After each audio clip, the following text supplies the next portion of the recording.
1 minute. Okay, done.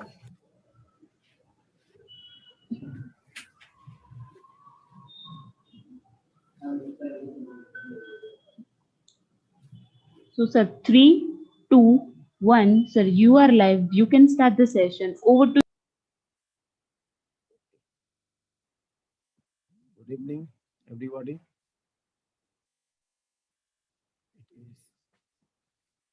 It is the interactive made by.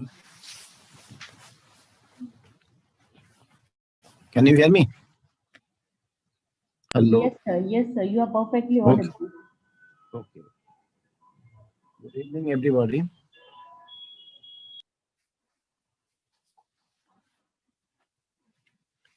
And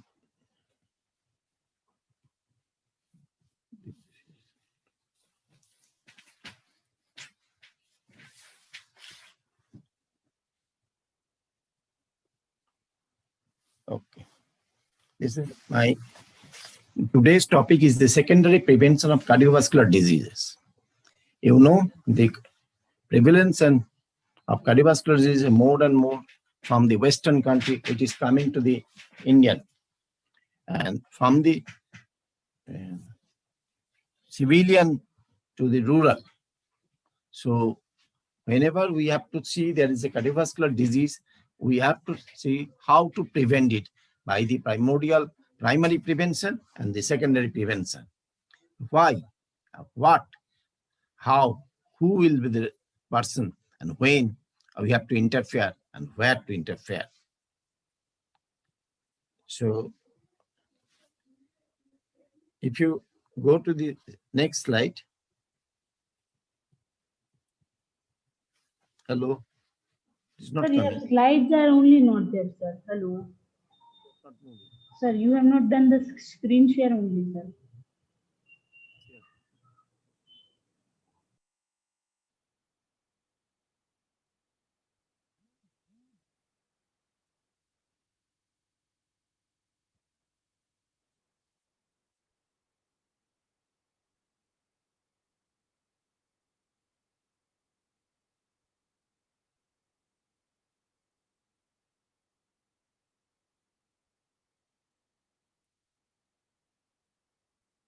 Hello, sir. Hello. Hello, sir. Sir, any problem is there?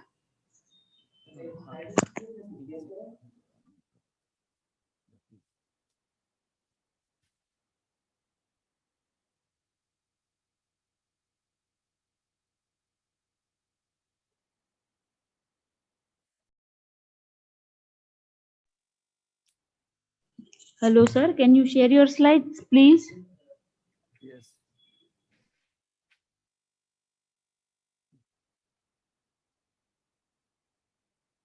Can you see my slide? No.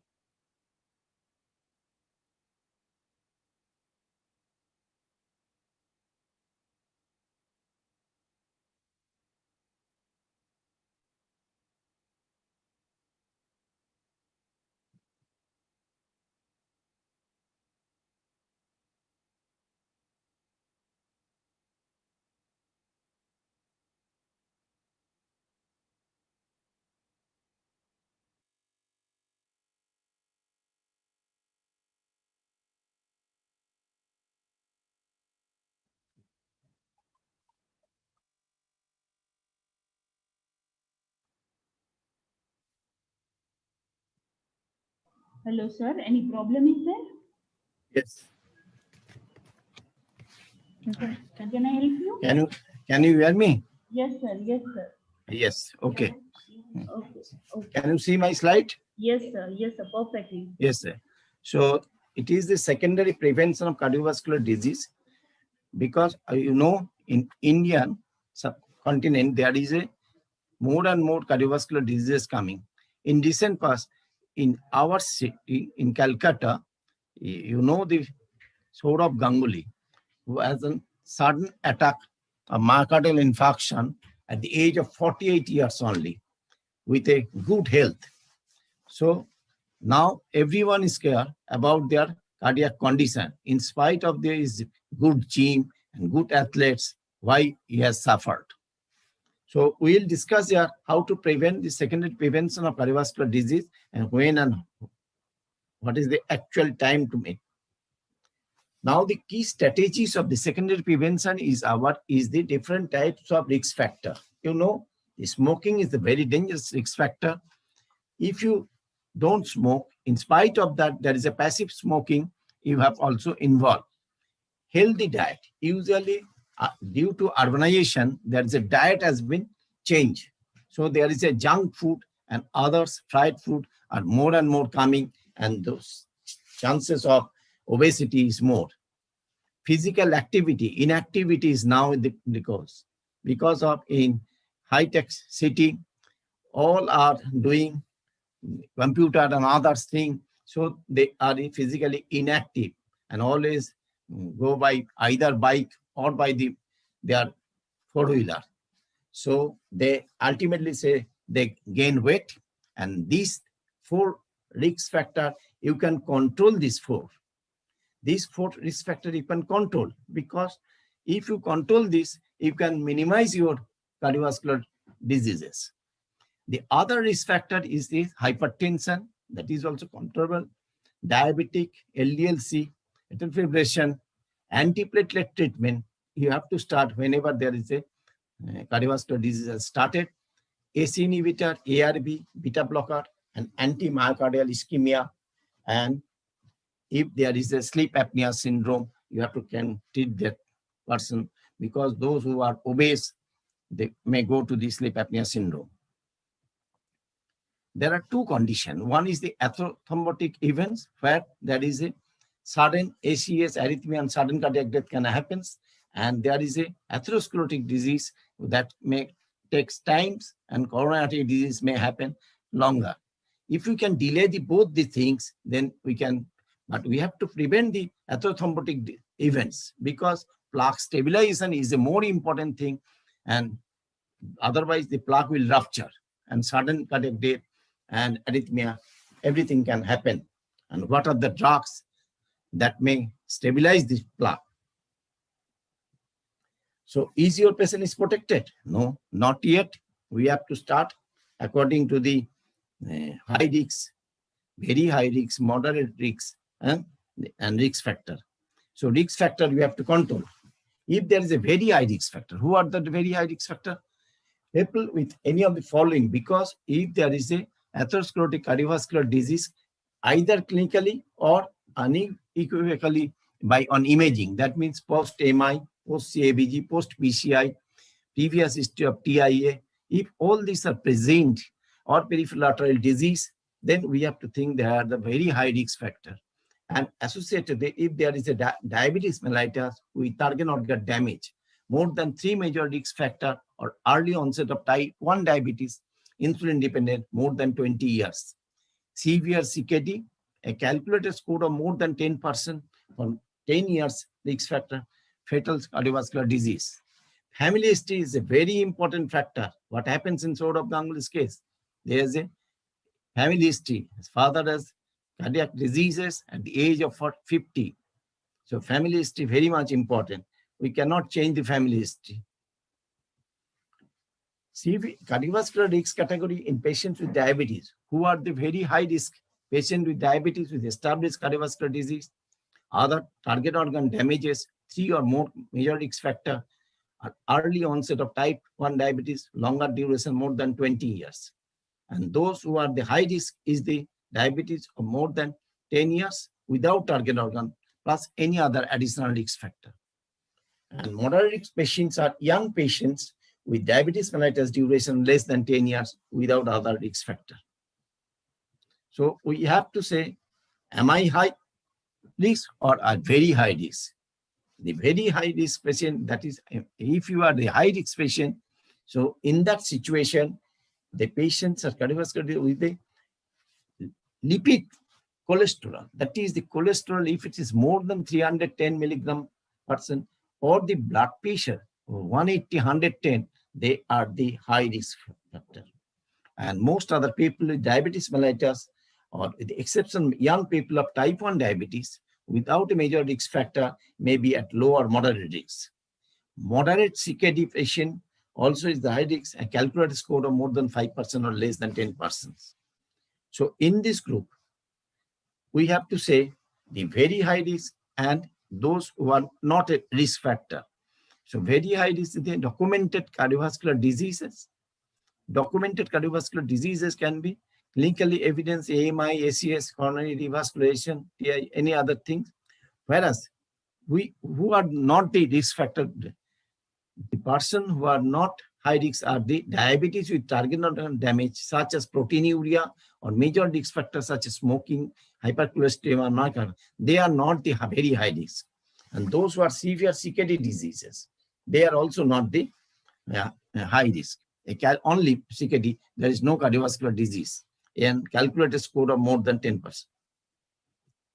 So in ER prevention in 2009 lipid guideline. What are the lipid guideline? There are so many things has come. The statin is the beneficial. It has been reaffirmed and confirmed that the statin is beneficial. 50% reduction can be done. If you can add the ezetimibe along with the statin, the beneficial effect will be more and more. In recent drugs, also PCSK9 inhibitor also gives the benefits. It has shown in large trial. Other recent drug, that is icosapent ethyl, also benefit of cardiovascular event. So newer target what we are giving is the lipoprotein A, ATP cyclase, and ApoC3. New guideline, let us try to follow them. What are the intensity of lipid lowering treatment? I have already told that moderate intense statin, 30% reduction of LDL-C. So LDL-C usually we know if we can previously we have thought less than 100, less than 90, 70, and nowadays it is come to 55 at the level. So if you can moderate intense statin, you have given 30% reduction. If you give the high intensity statin, that means 80 milligram dose of statin, then 50% reduction will come. If you give 80 milligram statin along with the ezetimibe, the risk reduction comes down to 65%. PCSK9, if you give, then 60%. Oh, and if you can give the PCSK inhibitor plus high intensity statin, 75% reduction will come in. So all this intensity is coming up to the 85% if there is a PCSK9 plus high intensity statin and the ezetimibe. These three combination, maximum number of reduction as intensity of LDL-C come down to 85%. So reduction, absolute reduction, and baseline reduction is more on necessary. So nowadays, if there is a single vessel disease, along with the other risk factor, we have to start the statin. And the first dose, acute coronary event, high dose statin must be given. So management of lipid, what happens? Start high intensity statin unless clearly history of previous without any myopathy is there as soon as possible after admission. Not likely to be a goal at 54 milligram after reduction of ezetimibe. So check lipid within a few weeks of discharge. 4 to 6 weeks of discharge, if LDL remains above goal, consider PCSK9 inhibitor, if it is above. If available, consider adding icosapent or ethyl 4 grams per day if triglyceride remains raised. Disease trajectory in cardiovascular heart disease prevention. What is that? Already I have told that we have to stabilization of plaque. You know, there is a plaque. If you have you see in this chart, primordial prevention, atherogenesis. So if there is a unstable lesion and there is a stable lesion, if there is a stable lesion, no problem, it will go. But non-modified risk factor you cannot prevent, like the age, sex, and genetics. I have already told you the genetics is the main factor which cannot be preventable. And unstable lesion, when there is a plaque, if you can stabilize the plaque with the high dose statin or along with the other drugs, then if they stabilize the plaque, then chronic stable angina may go on. What are the risk reduction from cardiovascular events? Is the LDL-C percentage change, 1% reduction, and it causes you, there is a change of, it will come down to the CVD risk will come down. Then next is the poorly controlled LDLC. Continues to loom up many lives in the millions. So statin treatment is very much important for the secondary prevention of the cardiovascular. For patients of all ages with diabetes and atherosclerotic cardiovascular disease, high-intensity statin therapy should be added to a lifestyle therapy. For patients with cardiovascular disease and diabetes, very high risk, specific criteria. Well, if LDL cholesterol is more than 70 milligram and maximally tolerated statin dose, consider additional LDL lowering therapy. Ezetimibe may be preferred due to low cost, and PCSK inhibitor is too much costly. For patients who do not tolerate the intended intensity, the maximum tolerated statin dose should be used and started with a very low dose and actually increases then again. So in adult with diabetes aged more than 75 years, already on statin therapy, reasonable to continue statin treatment. In adult with diabetes aged more than 70, it may be responsible in statin therapy after discussion with the potential benefit and risk, because in the aged person, there is the muscle mass is less, so chance of myopathy and other thing will be more and more, and patient will complain of proximal myopathies, other thing. Statin therapy is contraindicated, then in the pregnancy. So treatment goal for low density LDL cholesterol across the category of total cardiovascular risk. If there is a treatment goal, what if LDLC 116 milligram parts, then it is a low category. And high group, you have to reduce it up to 50 milligram per deciliter. So if there is a atherosclerotic cardiovascular disease with score more than 10%, and if there is a other major risk factor is there, in that situation, you have to reduce it up to 55. And if it is less than 50, we have to think later on.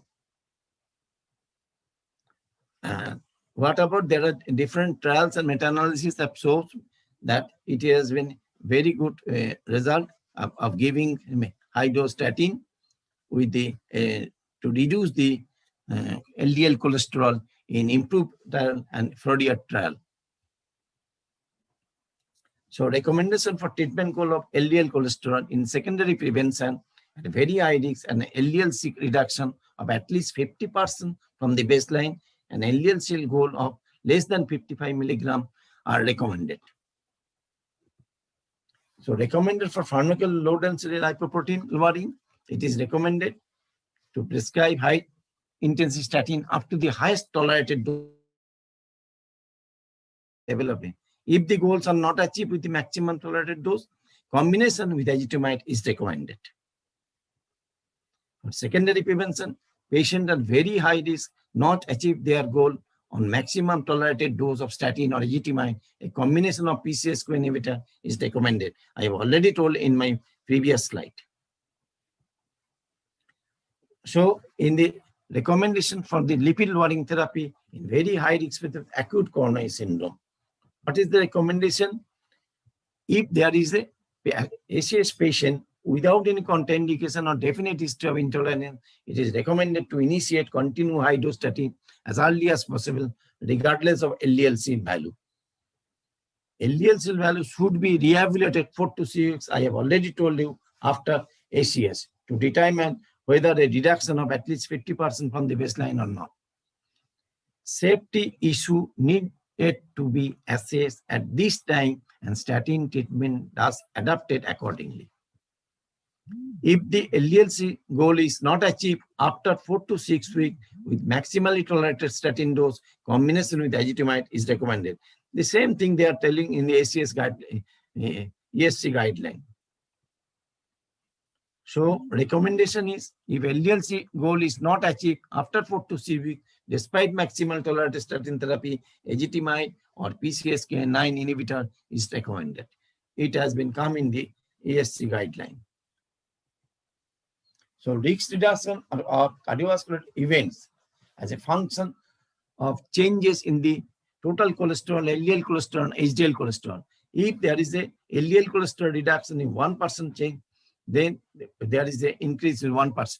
But HDL, if you can increase the HDL cholesterol 1%, then reduction in the mortality is 3%, it is the mortality reduction.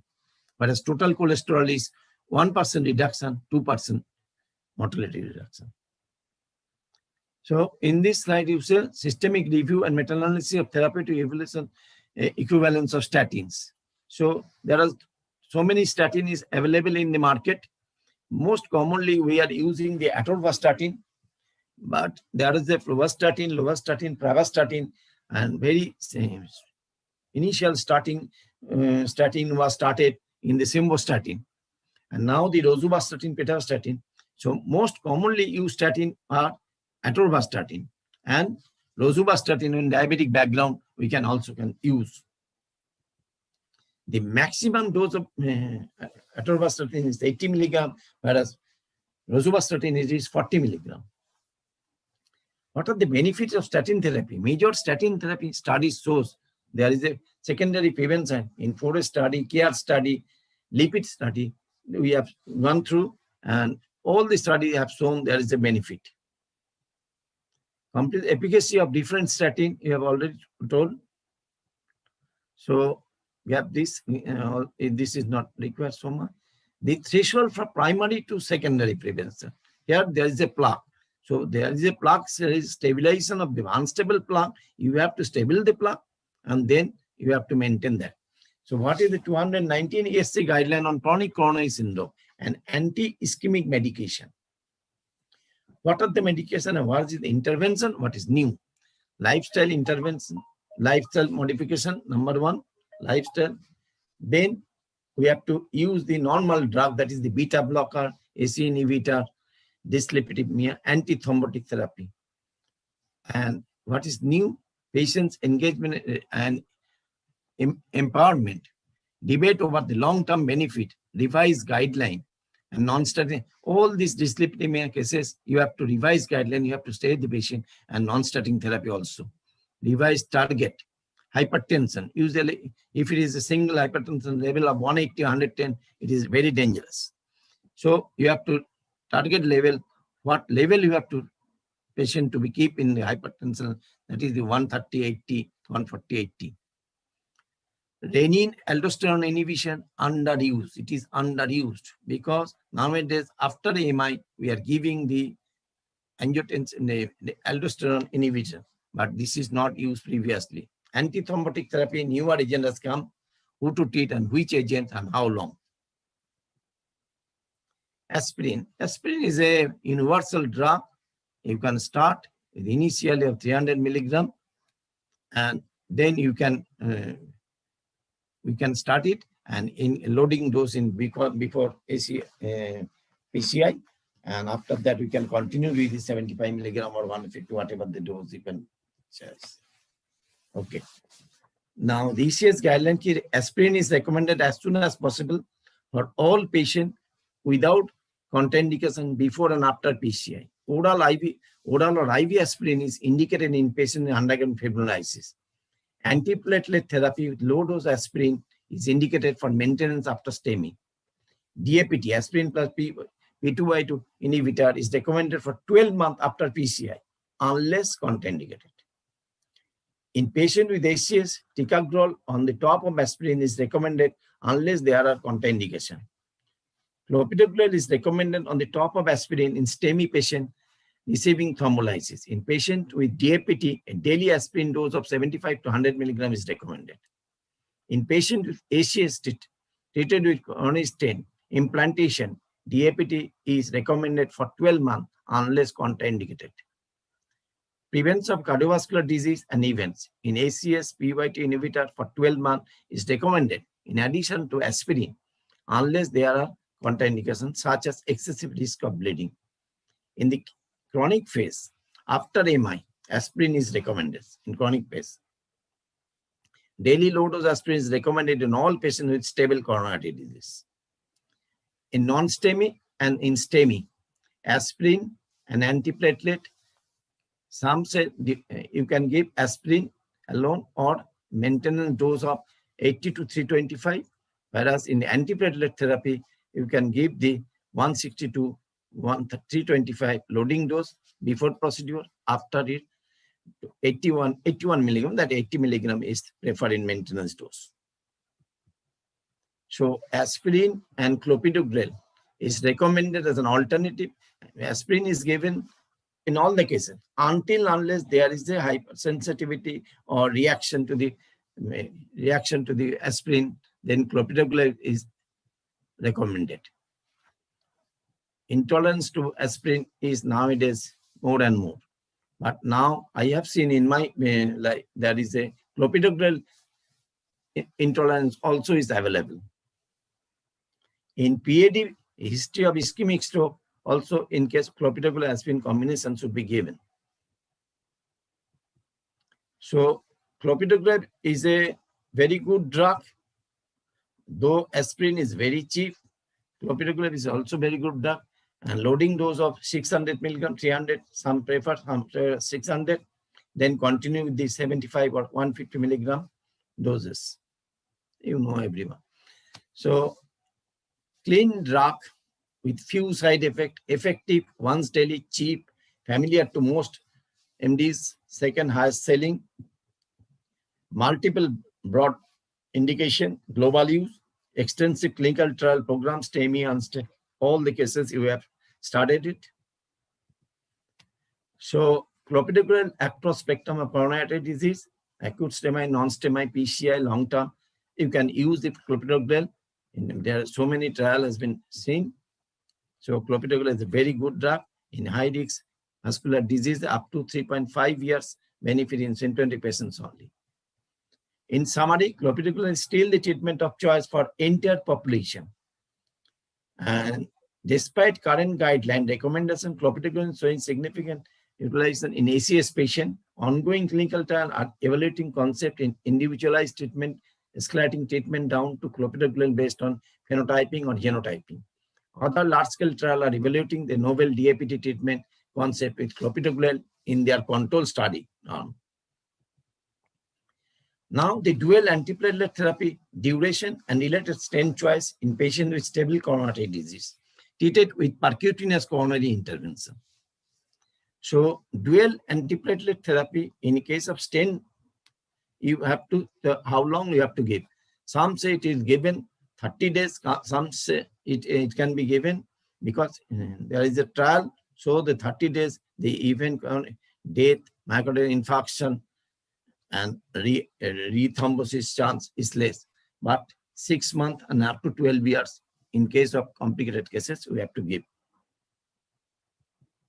So disease prevention is the future mode of treatment. Achieving goal is important. Antiplatelet, like TG goal, LDL goal, which is important. All these things are important. There are so many drugs is there. The patient is now thinking what drugs he has taken in the morning, whether he has taken in the evening, the same drug, 2 drugs, 3 drugs, 4 drugs. How many drugs a patient can take? Aspirin, beta blocker, aspirin plus beta blocker with lipid, and there is a ARB. There are so many drugs and patients are jumbled with these drugs. Sometimes they forget, sometimes they overdose. So 3-drug combination enhancing the effectiveness in higher cardiovascular risk protection. It is better to combine because adherence increases, goal are attained faster, cost and effectiveness improved, even decreases by 12% in 2011 study has shown. So single pill therapy have shown to improve adherence. Single pill therapy has with a 29% increase in adherence and persistence versus the same drug given as a free drug combination. So single pill therapy is a very much effective. It has been published in 2018 Munich ESC. So single pill therapy convenience and compliance, better effect, less side effect, low cost. Whereas separate agent, high cost, need more antihypertensive, inconvenience, incompliance. It is the most important, inconvenience and incompliance. Because patient cannot think what drugs he has taken in the morning, and in the evening she has repeated this same drugs. So patient call me in the midnight that I have already taken statin along with the 4 aspirin tablet and the antihypertensive, so many. So a single drug therapy is more important than multiple drug therapy. And this is the CVD prevention is an equation difficult to solve. Who told it this? This is told by the Einstein's theory, triple combination to move forward. Whether you go on, then you cannot understand what is the equation in Einstein's. It's the most complicated thing. That's why single drug therapy is better. Thank you. Now, my talk has completed.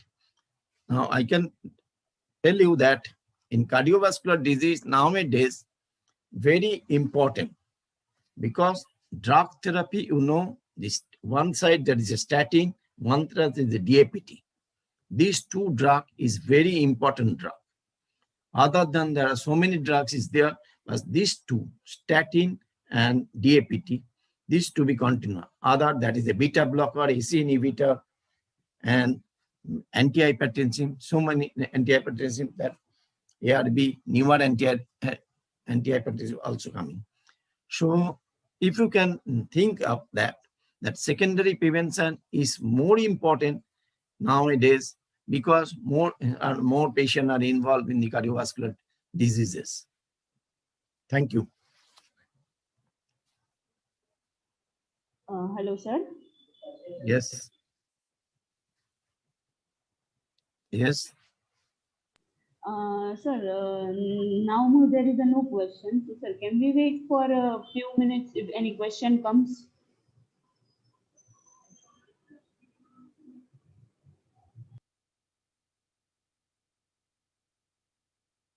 The most common thing is the LDL-C cholesterol nowadays.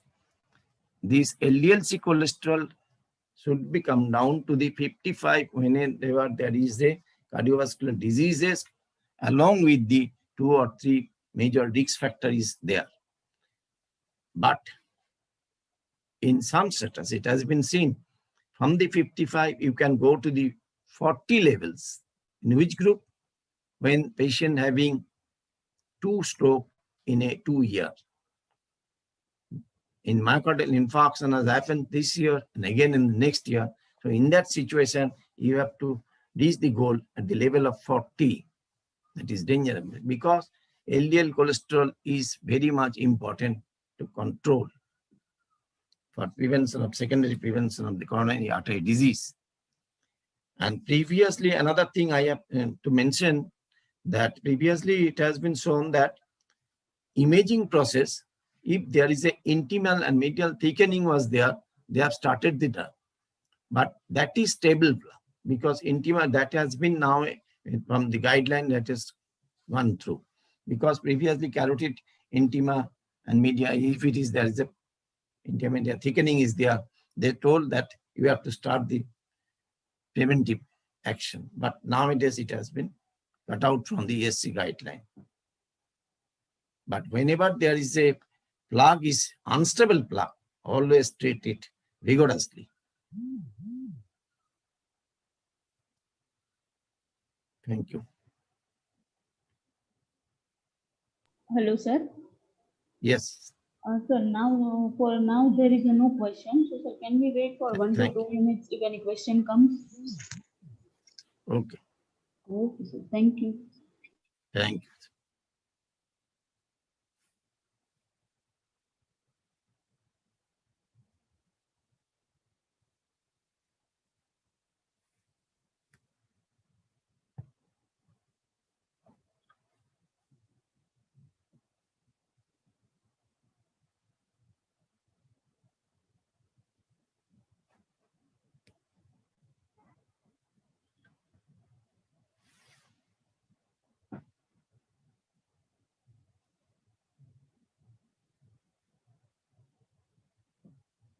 Thank you. So, sir, now there is no question. So, sir, shall we Okay, wait or shall close. we move the session? End this session. Okay, sir. So, sir, on behalf of Okay. organizer, I thank you for your insightful and educative talk. So, sir, now I'm ending the session. Thank you, sir.